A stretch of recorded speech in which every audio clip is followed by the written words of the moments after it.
Opa, meu nome é Willon e seja muito bem-vindo a mais um vídeo do canal. No vídeo de hoje eu vou trazer para vocês algumas dicas de como utilizar o bico de 0,2 para sua impressora.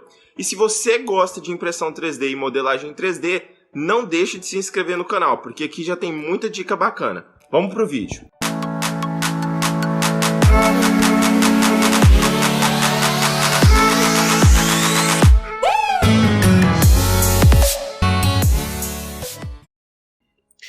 Então, galera, o modelo que a gente vai utilizar aqui para esse vídeo é esse brasão aqui, tá? Que eu baixei aqui do site Thingiverse.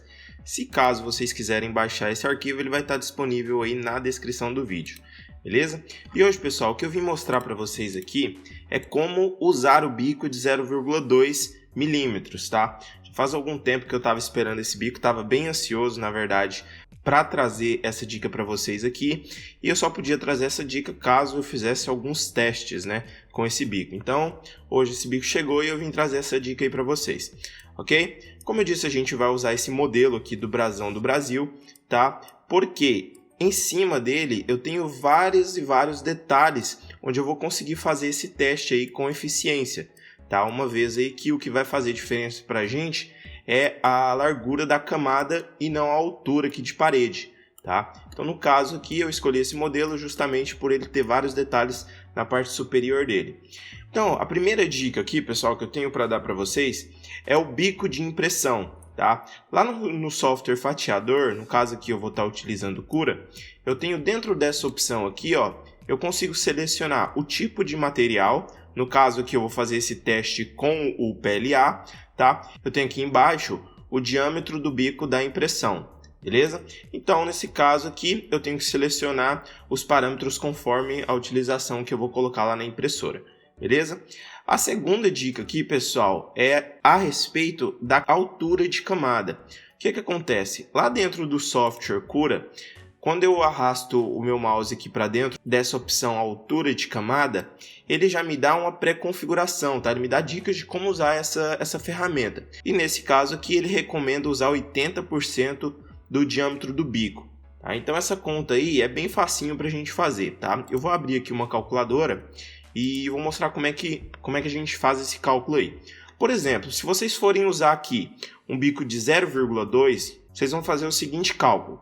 Vocês vão colocar aqui, ó, 0,8 vezes 0,2, que é o diâmetro do bico, certo? Então, eu tenho aqui, ó, a altura de camada de 0,16. Então, seguindo todos esses parâmetros aqui estabelecidos pelo próprio software, eu já não vou ter problema em relação à altura de camada. Tá? No caso aqui, se for 0,4, eu vou colocar lá o mesmo cálculo, tá? 0,8 vezes... que é referente, esse 0,8 é referente à porcentagem, né, do bico, vezes 0,4, que é o diâmetro do bico, caso a gente for utilizar esse bico de 0,4. Eu tenho a altura de 0,32. No caso que a gente geralmente usa esse bico de essa altura de camada de 0,2 quando a gente está com bico de 0,4, tá? Outra dica aqui, pessoal, dando continuidade, é a largura de extrusão, tá? Não esqueçam de configurar essa largura de extrusão. Ela tem que ser a mesma largura do bico que vocês estiverem usando aí no momento, tá? A próxima dica aqui vai ser o tipo de material. Eu fiz os testes aqui e ele me correspondeu melhor quando eu aumentei a temperatura do bico, tá? Então, no caso aqui, a gente vai utilizar a temperatura para poder fazer esse teste aqui de 212, tá? No caso, a gente estava usando para as nossas impressões aqui de 207, 208 graus mais ou menos, e a gente aumentou essa temperatura aqui para 212, beleza? Aumentar a temperatura aí ajuda na fluidez, né?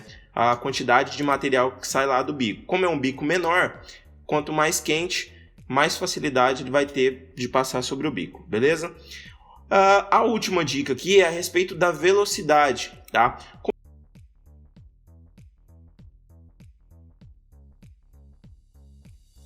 Como é um bico bem menor, a quantidade de material que sai dele é menor, o certo é a gente reduzir a velocidade da impressão 3D. Tá? No caso aqui, como a gente estava usando 45 milímetros por segundo, a gente optou aqui por colocar 25 milímetros por segundo, tá? Então, reduzimos bastante aqui a velocidade de impressão dela, justamente para ela conseguir fazer todos esses detalhes aqui com precisão, tá? Então eu vou imprimir tanto a peça com 0.4, tanto essa daqui que a gente acabou de configurar de 0.2, e eu vou trazer o resultado aqui para vocês verem como que ficou, beleza? Vamos lá então. Beleza, pessoal, peças impressas, ó, eu imprimi elas em tamanhos diferentes, tá? Consegui, em relação a tamanho, a mesma qualidade de impressão, essa daqui sendo 0.4 e essa daqui sendo 0.2, tá? Deu certinho, mas uma dica que faltou dar para vocês, pessoal, é em relação a quando vocês forem imprimir com bico de 0.2, diminui um pouco, tá? O fluxo de filamento que sai. Então, eu estava usando o fluxo aí para 0.4 de 100%, tá? 110 e variava de 100 a 110. E esse fluxo aqui do bico de 0.2, eu tive que alterar ele para 70%, tá? Então, vocês façam esse teste aqui. Aqui no canal já tem alguns vídeos de temperatura, de retração, então vocês podem usar isso aí como base, tá? Então, vocês têm que fazer vários testes aí para chegar no aspecto melhor. Ó. A parte de trás dela ficou com algumas linhas bem mais finas, tá? Em relação a 0.4, obviamente pelo tamanho do bico aí. Mas as duas impressões ficaram muito boas. Coloquei numa folha branca aí para destacar bem, beleza? Se você ainda não é inscrito do canal, se inscreva e curta e compartilhe se possível. Um abraço e até a próxima.